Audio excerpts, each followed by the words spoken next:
Sabi nga ng mga nakatikim nito, ang sarap daw. Paano daw ba namin ginawa itong aming sweet and spicy tocino? Unahing gawin ng tocino marinade. Maglagay ng asukal at asin, paminta, manghang na chili powder, at tinikdik na bawang. Timplahan din ito ng suka at saka ng cooking wine. Kung wala nga palang cooking wine, pwede rin yung gin. Maglagay din ng liquid seasoning at lime soda. Para mas makulay at pampasarap, naglagay din ako dito ng tomato ketchup. Naglagay nga din pala ako dito ng chicken powder. Naka-off nga lang yung camera. Pagkalagay nga lahat ng rekado, haluin mabuti, saka natukman. Paalala lang na kailangang maitama muna ang lasa ng tocino marinade bago ilagay ang karne. Gagamit ako dito ng hita ng manok. Ganyang kaninipis lang yung pagkakahiwa nito. Ang pinakamasarap nga palang pantosino, yung matatabang parte ng karne. Gaya nitong hita ng manok. Habang inihahalo, ilamas-lamas lang ang karne ng ganito hanggang sa mapalapot ang tocino marinade.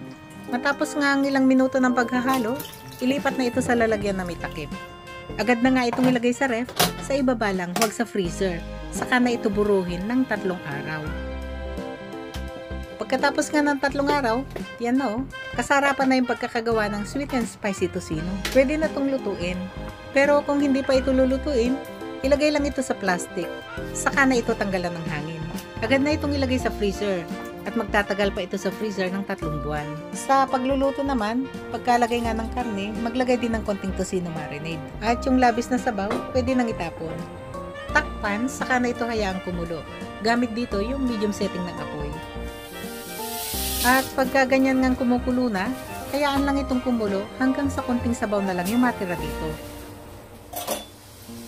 Yan na oh, konting sabaw na lang yung natira at medyo nagmamantika na. Dahil nga sa medyo malapot ng sabaw, kaya pamalagian na itong haluin para naman hindi masunog. Patuloy pa itong halu-haluin hanggang sa mapalabas na ang mantika nito. Yan na oh, kasarapan na yung pagkakaluto nito.